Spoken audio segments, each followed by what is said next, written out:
Welcome to Cohesive Friendship Unit. My name's Chris. I'm here with Brian What's going on? and Jeremy. Hey, what's up?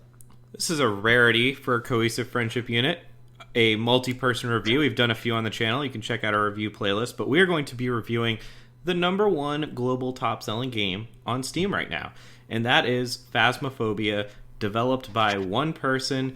It is a 4-player game with 2D support, co-op support, VR support. It's a very versatile game.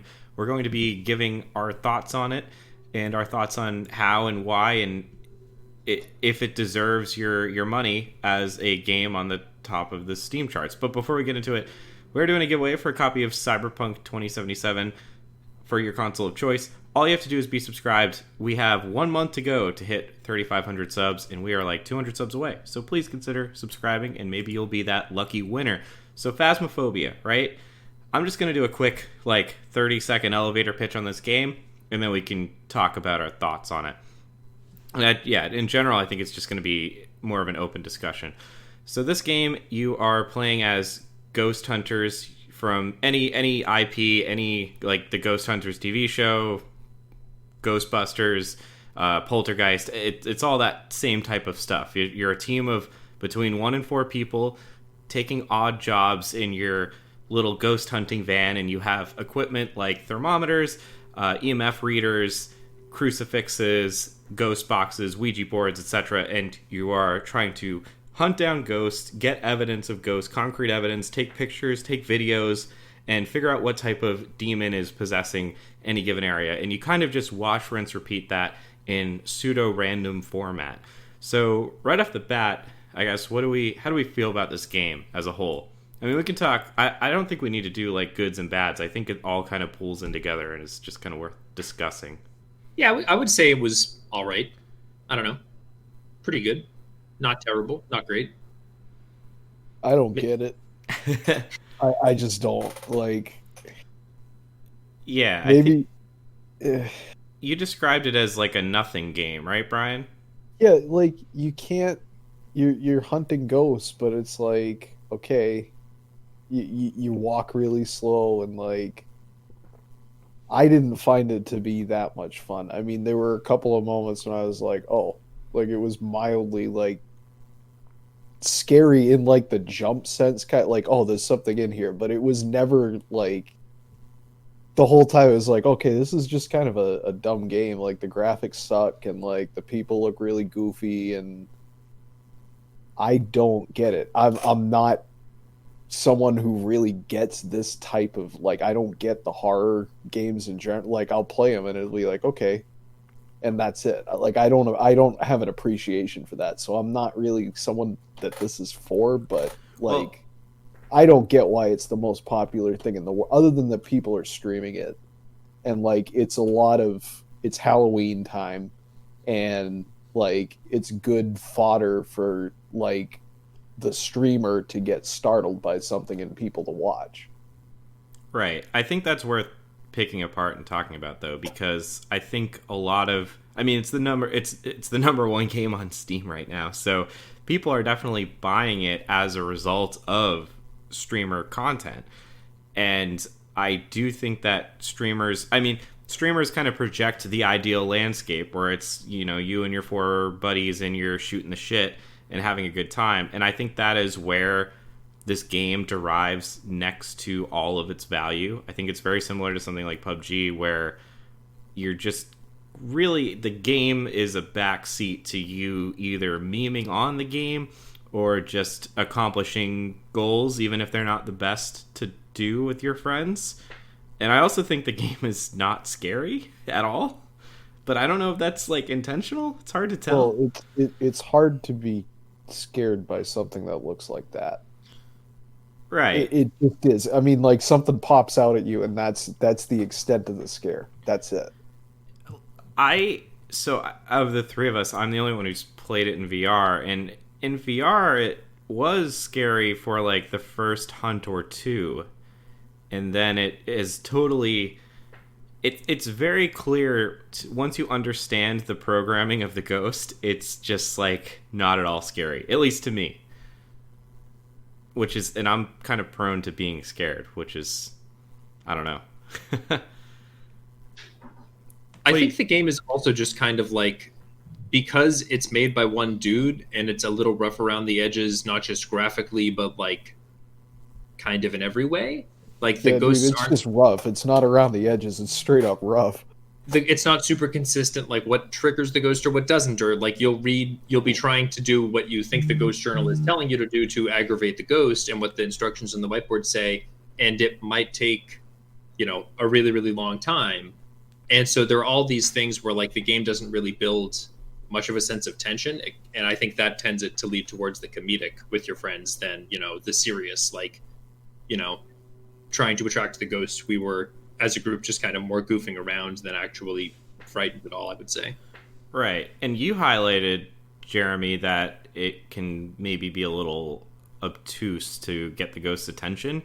And I think that, to me, is the bigger problem with this game. So when you're hunting for ghosts and when you're doing, a task that you'd be doing a lot of times, which is ghost hunting in Phasmophobia, in my mind, it would make sense to have the ghost have a sense of unpredictability, and that's fine. Like, you can't just do X, Y, and Z and the ghost will appear, because that wouldn't be fun, right? And that wouldn't be scary, and then it wouldn't be a horror game, whatever. But at the same time, that also makes it super frustrating when you've been trying to get the damn ghost to show up for 20 minutes, saying its name over and over and doing, like, where it is, you see it circling around, you're just trying to get a damn picture of it. And that, I think, for me, is where it's frustrating. Like, the hunts take too long and they're paced too slowly, at least in my impression of it. Yeah, totally agreed. Yeah. But that's not to say that it's not totally not fun. Like, now I'm trying to think of it as, is it fun with your friends? Is it fun alone? And is it fun with strangers type of thing? So this is a $13.99 game. So it's about $15, right? I would stretch to say that you could get over 10 hours out of this. Maybe. Like, max. Because there is a sense of progression. Every hunt, you make a little bit more money to buy new stuff to go on hunts in bigger environments and stuff. But the stuff you get is like hardly different than the stuff you have, and the environments are so similar. There's like no, at least for me, there was no real strong desire to like see the next place. They look pretty much the same.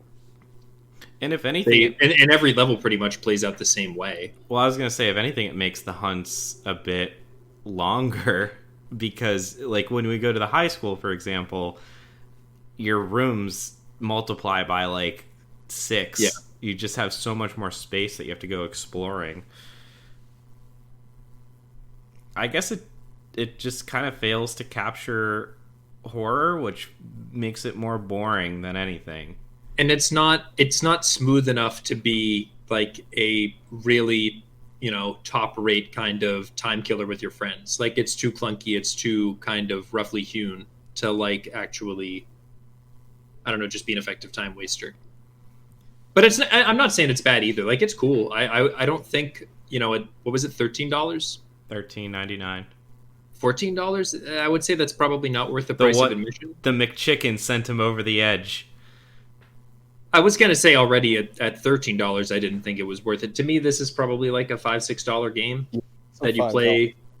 Yeah, maybe you play it for, 5 hours with your friends. You play it. It is Halloween season. People want to be festive. It's not bad, especially I think if you had a VR headset, there is a bit more value added. But $5-6.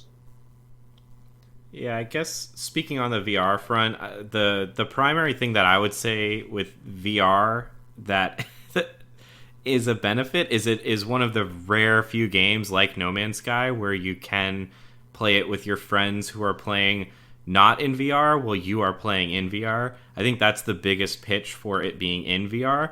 So I don't know. Like, I do think there's some value to that, right? Like, it's nice to have a game that you can use your hardware with, and you don't have to either exclude your friends or your player base of potential people to play with greatly diminishes by playing in VR. I think that is a good thing for sure. Yeah, I think in a group like ours where 2 of us have VR headsets and 2 don't, and like you guys like to play with them, I think that's a nice, opportunity to, like, as you said, use some hardware but still get to hang out with your with your slimes. So Yeah, and I like VR. I do think actually plays fairly well in the game. It's a bit jank, but so is the whole game. There's not a whole lot of bad things I can say about the VR, which is good. Like they have different ways to move around if you're prone to motion sickness and stuff like that. So I think in that sense, it's actually fairly successful.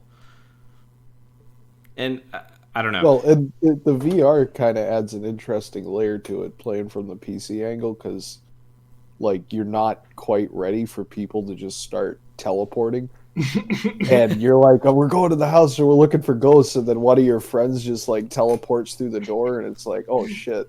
I mean, and it's fun from that sense. Like you can fuck around, you can do stuff like, but as a game in and of itself, I don't know that it really has it.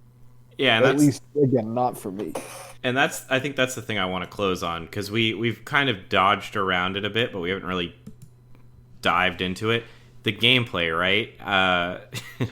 It sucks. It's not. It's really quite like. I get why you walk slow, but nobody walks that slow in real life. You can't sprint. You can push the sprint button, and you go to like from an extremely slow walk to a normally paced walk. Right, you should be able to like panic and run out of the house when the ghost comes. Like that would be so much more fun. If you're hunting ghosts, if you're amateur people hunting ghosts in your van, like you got to do a lot of screaming and running out of the house, I would think. I think this straddles a line of simulation where it goes a bit too far, in that on the one hand, it is kind of neat that your thermometer does kind of react. Like if you point the thermometer at a fridge, it will get colder and stuff like that. And if you hold your EMF reader around, it will beep. But I think when I say it straddles the line of simulation too far, a lot of the times you're just going to be like roaming a house with absolutely almost nothing to do. And whether you have the thermometer to take the temperature, or the EMF to get the beeps, or the video camera to set it up, basically what you do is walk around the house with a either different number or different beep to hone in on. There's no real diversity in what you're doing. And the fact of the matter is, a lot of ghost hunters end up just roaming around a house, you know? Yeah. Yeah, and then you're doing it slowly, so when you find out that there's nothing down that hall, and it's like, okay, it's a bathroom, but, you know, it's not high-end. Like, I'm not impressed with anything that I'm looking at, and it's going to take you 10 minutes to walk to the other end of the hallway. Like, I don't know. I think you put it right, Chris, saying that it's too much of a simulation. Like, it's a game. Right. You drive it in your ghost van, and you know you're just going into people's houses looking for ghosts, and that's cool. Like, who's the Australian man? They never tell you who he is. He's pretty cool though. He's all right, but like he's not on the ground with you. Like, that's true. Why does he just get to tell you what to do and where to go? He's the ghost master. I do just want to say, Jeremy alluded to this too. We're not like trying to just put down a solo developer's multiplayer game, because quite frankly that is impressive that, you know, one person put this together. It's the fact that it's over sensationalized, right?